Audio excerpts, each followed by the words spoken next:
de cancioneiro, eu derrubei o pinheiro, do pinho fiz a viola.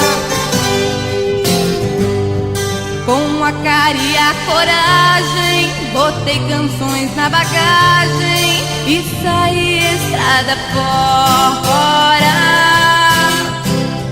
Trouxe no peito a vontade de invadir a cidade pra divulgar meu sertão. Falo dos campos e serras, igual canário da terra, canto na televisão.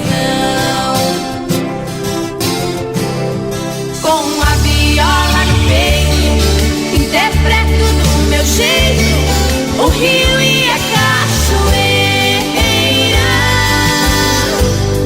Nos versos que eu escrevi, eu falo do bem de mim, lá no tronco da paineira.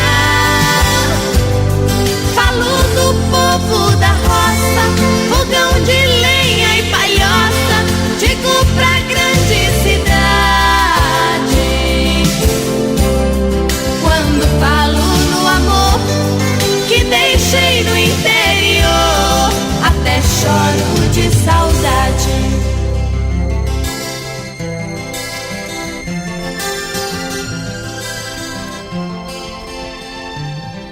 Falo do tempo que foi, do velho carro de boi, do peão e do tropeiro.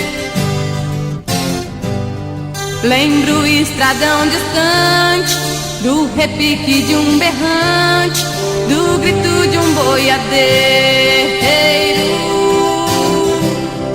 Com muito brilho nos olhos, falo também do monjolo, da moenda e do pilão.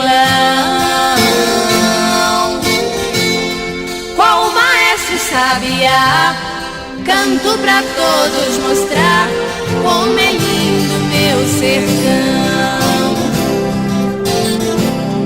Com a viola no peito, interpreto do meu jeito o rio e a cachoeira. Nos versos que eu escrevi, eu falo do bem de mim, lá no tronco da paineira.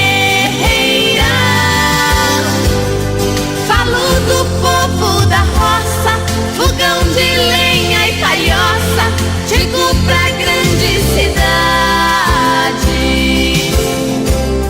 Quando falo no amor que deixei no interior, até choro de saudade. Com a viola no peito, interpreto do meu jeito o rio e a cachoeira.